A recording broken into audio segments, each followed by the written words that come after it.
Assalamualaikum dan hai semua pendengar podcast TVPSS Sekolah Kami. Dan saya, Ain, bukan penyanyi, bukan pelakon, tapi bab cakap memang nombor 1. Dan topik kita pada hari ini ialah dudududududung, wartawan di sekolah. Dan pada hari ini, saya bersama hero mikrofon sekolah, si muka popular setiap pagi Isnin mesti muncul, iaitu Nabil. Assalamualaikum dan hai semua. Saya Nabil, wartawan TVPSS yang kononnya popular sebab muka saya ni selalu muncul dekat bilik guru setiap hari Isnin. Tapi sebenarnya kamera pun takut dengan saya sebab saya selalu lupa skrip. Tak apa Nabil, wartawan pun selalu lupa skrip tau. Itu tanda dia spontan. Tapi kalau setiap minggu pun lupa skrip, itu tandanya tak cukup tidur lah tu. Baik, sebelum kita melengahkan masa lagi, mari kita mulakan podcast kita dalam kiraan 3, 2, 1. Okey, sebelum kita sembang pasal TVPSS silakan. Kita buat sesi biodata spontan dulu. Boleh? Saya tanya, Nabil jawab terus tanpa fikir lama. Siap? Siap, tapi jangan tanya pasal berat badan itu rahsia negara tau. Okey, soalan pertama. Berapakah umur Nabil? Umur saya cukup matang untuk pegang mikrofon, tapi belum cukup untuk ada lesen motor. Oh, makanan kegemaran pula?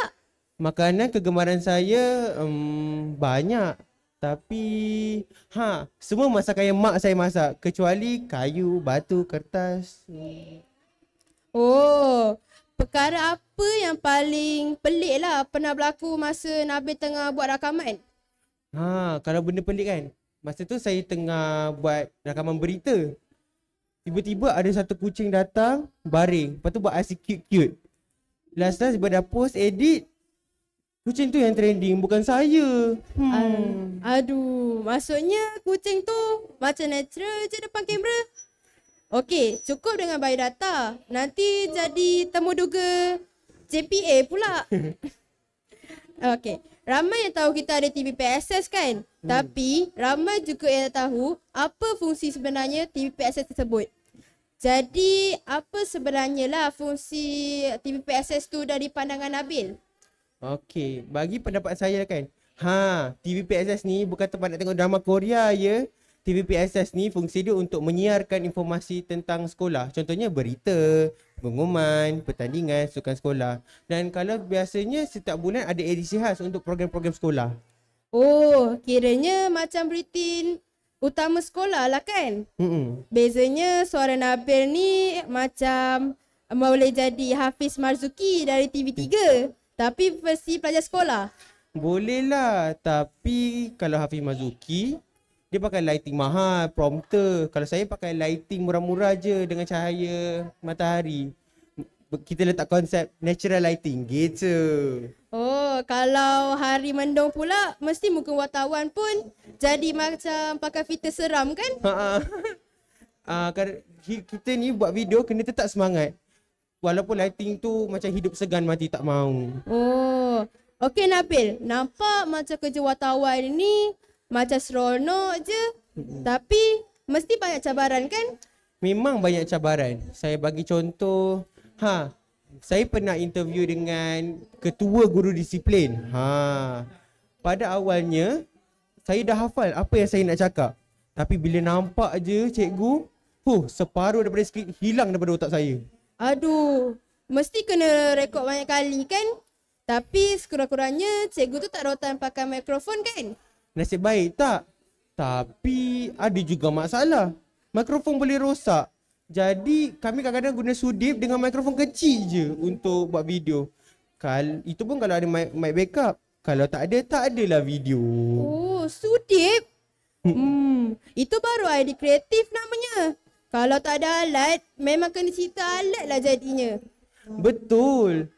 Tapi cabaran yang paling legend saya pernah buat ialah edit video. Maklumlah, edit pakai laptop sekolah. Jadi tak canggih sangat. Bila saya edit, bunyi kipas laptop tu macam helikopter nak berlepas. Kadang-kadang bila saya edit, mesti macam saya dekat lapangan terbang. Oh, saya boleh bayangkan masa tu. Tapi hasil akhir kerja jadi kan? Of course, tengoklah siapa yang edit. Janji kena sabar. Jangan marah laptop. Laptop tu kadang-kadang semput je, bukan rosak. Lah, laptop pun semput. Okey, jadi kita sekarang masuk bab paling seronok, iaitu ada tak pengalaman lucu masa Nabil jadi wartawan sekolah? Ada. Baru-baru ni sekolah saya ada buat karnival hari kurikulum. Saya datang awal untuk sarapan. Bila saya makan nasi lemak kan, saya rasa, sedapnya. Saya ada berhasrat untuk bertemu bual dengan penjual nasi lemak tu. Okey, masa tu saya dah start record. Tiba-tiba masa interview, tergigit pula cili daripada sambal tu. Pedas. Serius lah, masa tu tengah rakaman ke? Ya, tengah rakam. Air mata saya pun menitik. Tapi tetaplah kena cakap, nasi lemak ni sedap tapi pedas. Jadi tagline tu viral satu sekolah.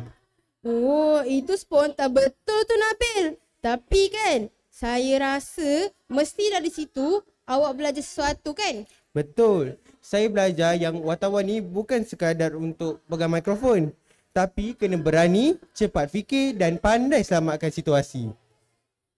Betul. Saya harap TVPSS ni terus maju agar makin ramai pelajar berani jadi wartawan sekolah. Amin. Saya pun harap begitu. Apa yang penting, kita kena teruskan dengan menyampaikan benda yang positif dan kreatif dalam setiap rakaman. Jadi Nabil, saya nak tanya satu soalan santai lah sebelum kita sampai ke penutup. Kalau awak bukan wartawan TVPSS lah kan, awak rasa awak nak jadi apa? Saya rasa saya nak jadi pengulas makanan. Maklumlah, saya ni suka makan. Jadi saya boleh macam, hari ni saya makan nasi lemak, rating saya 8.5/10. Jadinya awak nak jadi macam Shidot lah kan? Dengan Isaac Osman TV. Saya percaya. Bagus tu. Kalau saya pula, kalau bukan moderator, saya mungkin jadi MC rasmi perhimpunan sekolah. Sampai tak bagi peluang orang lain bercakap. Boleh lah. Saya tengok macam Ain ni, kalau dapat mic tu yang bateri 10 jam, belum tentu habis cakap. Jangan lebih. Tapi betul lah tu. Kalau kita tak jadi wartawan pun, yang penting kita guna suara kita untuk bagi semangat kepada orang lain. Setuju. Tak kisah apa bidang pun, janji kita sampaikan benda positif. Baiklah Nabil, kita dah sampai ke hujungnya ni. Dan terima kasih sebab datang pada hari ini. Banyak betul je kita belajar tentang dunia wartawan. Sama-sama Ain. Dan kepada semua pendengar dan rakan-rakan saya di luar sana, kalau nampak saya bawa mikrofon ke kamera ke sana ke sini ke kantin, jangan risau, saya bukan nak cari makan. Saya nak cari berita yang panas dan penuh dengan sensasi. Okey semua, terima kasih kerana dengar podcast kami pada hari ini. Teruskan sokong TVPSS, iaitu tempat berita sekolah, semangat dan awak bersatu. Dan jumpa lagi pada minggu hadapan. Bye.